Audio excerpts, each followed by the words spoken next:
SSC GD 2026కి prepare అవుతున్నారా? Syllabus క్లియర్గా లేకపోతే ఎంత చదివినా వేస్ట్. ఈ వీడియోలో complete SSC GD 2026 syllabus, subject wides important topics, ఎలా ప్రిపేర్ అవ్వాలి అనే క్లారిటీ అన్నీ సింపుల్గా చెప్తాను. వీడియో లాస్ట్ వరకు చూడండి. ఎస్ఎస్సి జీడీ ఎగ్జామ్ని కండక్ట్ చేసేది స్టాఫ్ సెలక్షన్ కమిషన్. దీంట్లో కానిస్టేబుల్ పోస్ట్స్ ఉంటాయి. BSF, CISF, CRPF, ITBP, SSB, Assam rifle ఇట్లా. ఎగ్జామ్ ప్యాటర్న్ వచ్చేసి సింపుల్గా ఉంటుంది. కంప్యూటర్ బేస్డ్ ఎగ్జామ్ ఒకటి ఉంటుంది, తర్వాత ఫిజికల్ టెస్ట్ ఉంటుంది, తర్వాత మెడికల్ టెస్ట్ ఉంటుంది. ఇప్పుడు మెయిన్ టాపిక్ సిలబస్ గురించి మాట్లాడుకుందాం. దాంట్లో మ్యాథ్స్ని ఫస్ట్ చూద్దాం. మ్యాథ్స్లో క్యాల్కులేషన్ స్పీడ్ ఇంపార్టెంట్. టాపిక్స్ వచ్చేసి number system, percentages, ratio proportion, profit and loss, simple and compound interest, time and work, time, speed and distance, mensuration, ఇంకా data interpretation.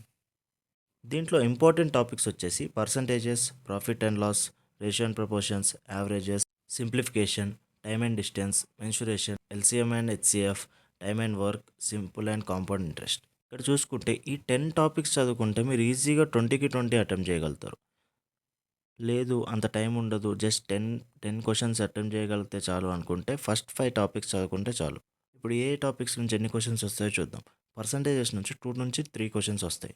Profit and loss నుంచి 3 నుంచి 4 questions వస్తాయి. Ratio and proportions నుంచి 2 నుంచి 3 questions వస్తాయి. Averages నుంచి 2 నుంచి 3 questions వస్తాయి. సింప్లిఫికేషన్ నుంచి 3 నుంచి 4 క్వశ్చన్స్ వస్తాయి. టైమ్ అండ్ డిస్టెన్స్ నుంచి 2 నుంచి 3 క్వశ్చన్స్ వస్తాయి. మెన్సురేషన్ నుంచి 1 నుండి 2 క్వశ్చన్స్ రావచ్చు. ఎల్సిఎం అండ్ హెచ్సిఎఫ్ నుంచి 1 నుంచి 2 క్వశ్చన్స్ వస్తాయి. టైమ్ అండ్ వర్క్ నుంచి 1 నుంచి 2 క్వశ్చన్స్ వస్తాయి. సింపుల్ అండ్ కాంపౌండ్ ఇంట్రెస్ట్ నుంచి 3 నుంచి 4 క్వశ్చన్స్ వస్తాయి. దాంట్లో కాంపౌండ్ ఇంట్రెస్ట్ ఇంపార్టెంట్. మీరు ప్రిపేర్ అయ్యేటప్పుడు కూడా ఈ ప్యాటర్న్ నుంచి వైజే ప్రిపేర్ అవ్వాలి. First percentages, second profit and loss, అలా. అప్పుడే మీకు కాన్సెప్ట్స్ ఈజీగా అర్థమవుతాయి. ఒకటి దాని నుంచి ఒకటి రిలేషన్ ఉంటుంది కాబట్టి.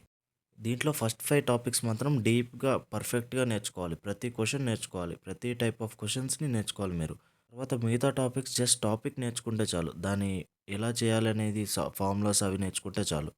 Mensuration and HCF and LCM గురించి అయితే వాటిలో అయితే బేసిక్ క్వశ్చన్స్ ఇస్తారు. లైక్ ఎల్సిఎం అండ్ హెచ్సిఎఫ్ ఇచ్చి దాంట్లో ఒక నెంబర్ ఇచ్చి ఇంకో నెంబర్ని కనుక్కోవడం అలా. ఇంకా మెన్సురేషన్ అయితే ఫార్ములాస్ నేర్చుకుంటే చాలు. అన్ని ఫార్ములా బేసిస్ క్వశ్చన్సే ఉంటాయి, సింపుల్గా ఉంటాయి.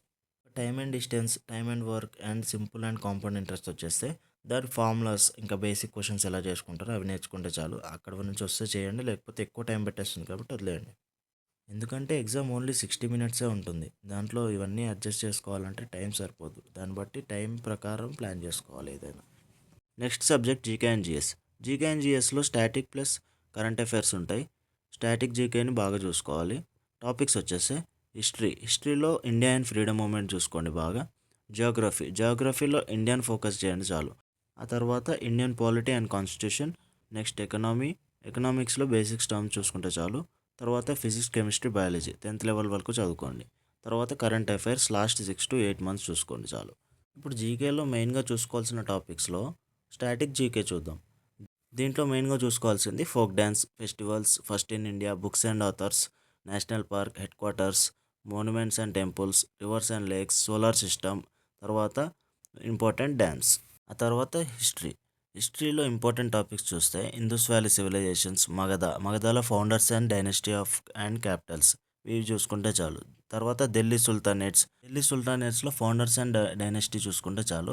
ఆ తర్వాత 1857 రివోల్ట్, తర్వాత నేషనల్ మూమెంట్స్ 1919 నుంచి 1946 వరకు నేషనల్ మూమెంట్స్ చూసుకోండి చాలు. తర్వాత టాపిక్ చూస్తే జిఎస్, జనరల్ సైన్స్. దీంట్లో SI units, pH value, work, sound, motion, acid and base, vitamin and disease, human బాడీలో గ్లాండ్ అండ్ ఆర్గన్స్ చూసుకుంటే చాలు. ఆ తర్వాత కాన్స్టిట్యూషన్ అండ్ పాలిటీ. దీంట్లో మెయిన్గా చూసుకోవాల్సింది ప్రియంబుల్ టు ద కాన్స్టిట్యూషన్, తర్వాత fundamental rights and articles, schedules to the constitution, important amendments. దీంట్లో 42, 44, 86, 101, 103, 104 ఇంపార్టెంట్.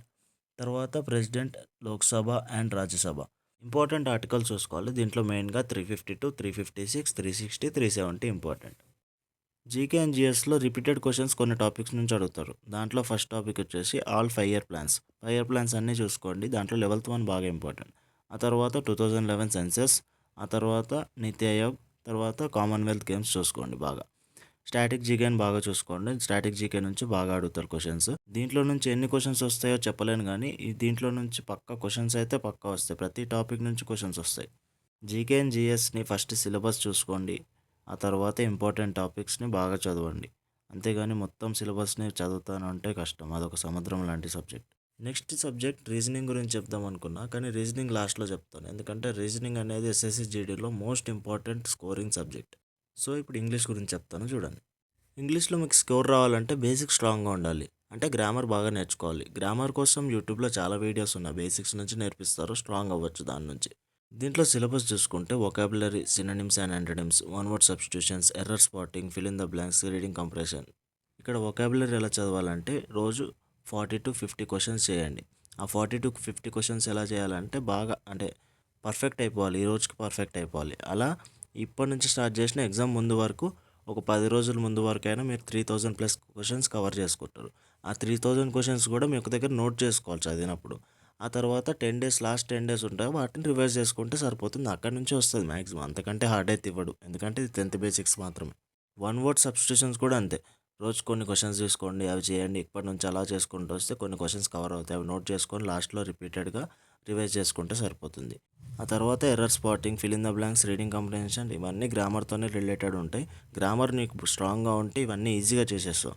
ఎర్రర్ స్పాటింగ్ కానీ, ఫిల్ ఇన్ ద బ్లాంక్స్ కానీ అన్నీ గ్రామర్తోనే లింక్ ఉంటాయి. బేసిక్స్ నుంచి. అందుకే యూట్యూబ్లో వీడియోస్ చూడండి, గ్రామర్ స్ట్రాంగ్ చేసుకోండి. ఇలా చదువుకుంటే మీరు 18-20 క్వశ్చన్స్ వరకు కరెక్ట్గా పెడతారు. నెక్స్ట్ సబ్జెక్ట్ని లాస్ట్ బట్ నాట్ లీస్ట్ అనొచ్చు, రీజనింగ్. ఇది చాలా ఇంపార్టెంట్. దీని నుంచే బాగా స్కోర్ చేసుకోవచ్చు మీరు. దీంట్లో ఒక్క క్వశ్చన్ కూడా వదిలినా కూడా మీరు ఎగ్జామ్ పోయినట్టే అనుకోవాలి. అంత బాగా ప్రిపేర్ అవ్వాలి దీన్ని. రీజనింగ్లో logics, patterns, thinking power test చేస్తారు.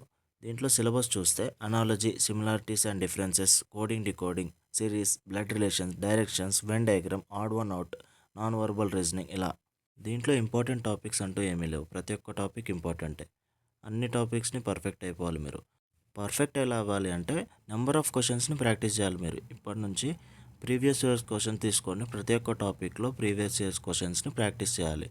ఏ టాపిక్ని కూడా వదలొద్దు.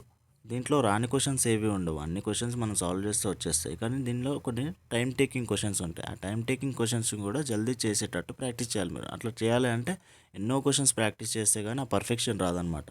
అందుకనే దీంట్లో ప్రీవియస్ ఇయర్స్ క్వశ్చన్స్ ఎన్ని ఎక్కువ చేస్తే అంత బెనిఫిట్ ఉంటుంది మీకు.